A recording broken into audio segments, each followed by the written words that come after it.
Mon invitée aujourd'hui, Yosra Jaraya, va nous parler de résilience. Elle est la directrice générale et cofondatrice d'Astran, éditeur de logiciels spécialisé en résilience digitale. Bonjour Yosra, merci d'être avec nous. On, Bonjour Delphine. on a une série de cyberattaques qui ne cessent de se succéder, malheureusement. On va s'intéresser à Mark et Spencer aujourd'hui ensemble, victime d'une cyberattaque dont le coût est estimé à 300 millions de livres, 355 millions d'euros en impact sur son EBITDA.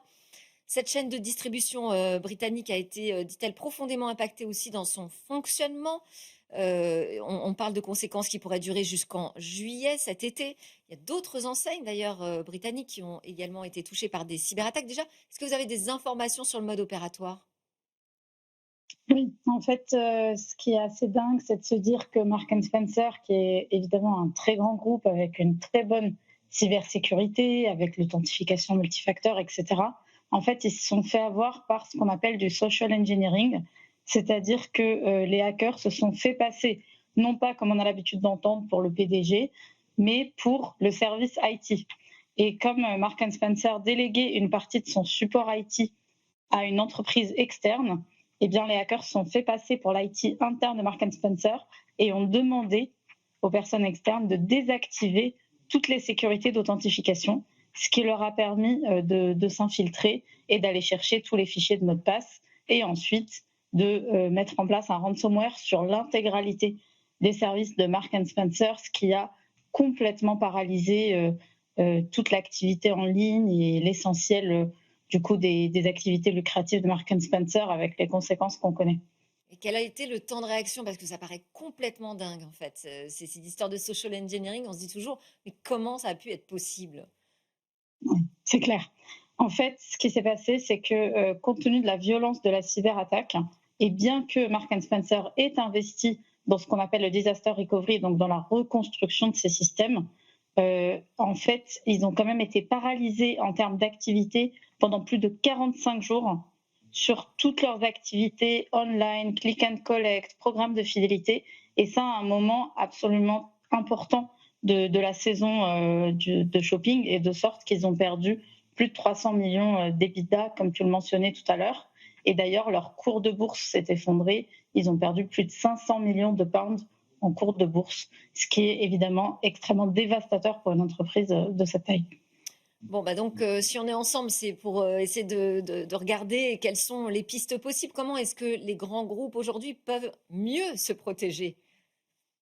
Eh bien, les grands groupes aujourd'hui ont trouvé une nouvelle manière de se protéger qui passe par ce qu'on appelle la résilience opérationnelle.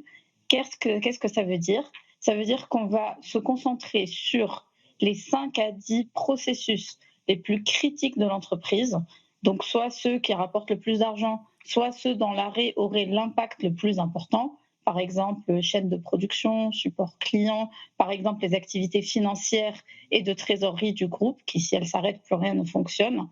Et ensuite, on va se concentrer pour être capable de réitérer de manière simplifiée ces processus et pour ne pas dépendre du système d'information, pour être capable de au moins opérer à minima, donc ce qu'on va appeler la minimum viable company, donc être capable de faire le plus important, quoi qu'il arrive à notre système d'information. Et ça, les grands groupes français l'ont bien compris et investissent massivement sur ce sujet. On peut notamment citer Eiffage et Sanofi qui investissent très massivement sur ce sujet. Mais très concrètement, ça passe par quoi? Qu'on comprenne comment ça fonctionne? Comment on met à l'abri, en fait, ce cœur de métier stratégique? Oui, ce qu'on va faire, c'est qu'on va modéliser une version simplifiée, prenant un processus tel que payer ses fournisseurs critiques. Si on s'arrête de payer ses fournisseurs critiques, ça veut dire qu'on n'est pas livré de ce dont on a besoin pour pouvoir continuer son activité. Et donc ça ne doit pas s'arrêter plus de 2 3 jours. Donc évidemment, un scénario de 45 jours à la marque Spencer est inimaginable. Mmh. De ce fait, ce qu'on fait, c'est qu'on va prendre ce processus, on va le modéliser de manière simplifiée, c'est-à-dire toutes les étapes de validation, toutes les informations dont on a besoin. On va les mettre à l'abri, on va les récupérer depuis le RP et les mettre à l'abri du coup chez Astran. Et ce qui va permettre d'avoir, le jour où il y a un problème, à la fois accès à tous ces processus métiers, donc un workflow qui nous guide pas à pas, mais aussi à toutes les données dont on a besoin pour pouvoir l'exécuter.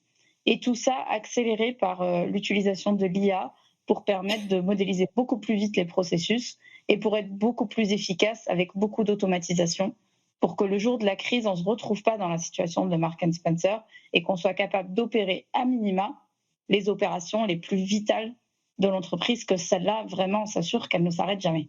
En fait, c'est comme créer un jumeau numérique finalement d'une partie de son système d'information.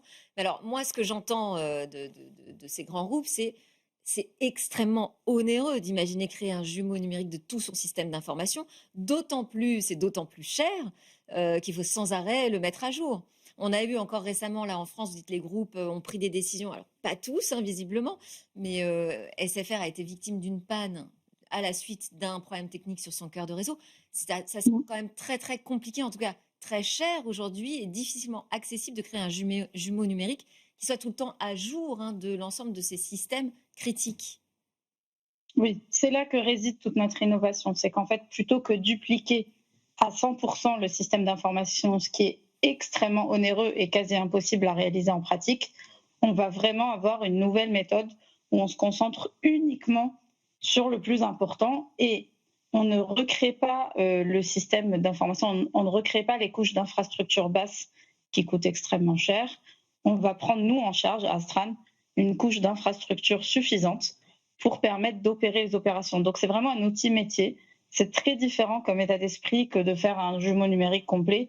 On va simplement confier à Astran les données les plus importantes, les processus les plus importants pour faire des opérations à minima de sa société. Et donc c'est vraiment très très très significativement, c'est 4 à 5 fois moins cher que de faire un jumeau numérique complet.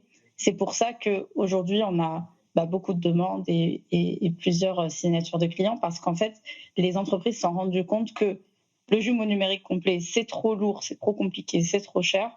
Mais par contre, faire vraiment, le minimum vital, ça, c'est tout à fait faisable et c'est ce que notre technologie permet de faire aujourd'hui, qui n'existait pas auparavant, mais qui maintenant fonctionne extrêmement bien et est adopté par de plus en plus de groupes français et européens. Mais alors, excusez-moi, Yosra, comment est-ce qu'on s'assure que ce qu'on a mis de côté, qui est censé être notre sauvegarde, on va dire, comment on s'assure que justement cette sauvegarde de tous les process métiers des données opérationnelles essentielles est bien sécurisée? Parce que ça peut être aussi la cible d'attaque. Tu as tout à fait raison et c'est là que réside notre spécialité. C'est que nous, avant de se spécialiser en résilience, notre métier, c'est la haute disponibilité des données. Et ensuite, on s'est adapté aux besoins des clients sur la résilience. On a donc déposé 2 brevets européens en cours d'extension aux États-Unis et au Canada sur le fait d'être capable de découper la donnée et de la distribuer sur plusieurs nœuds de stockage cloud, ce qui fait que même quand un cloud est down, même quand il se passe une attaque, ces données-là, elles sont sanctuarisées, elles seront tout le temps disponibles.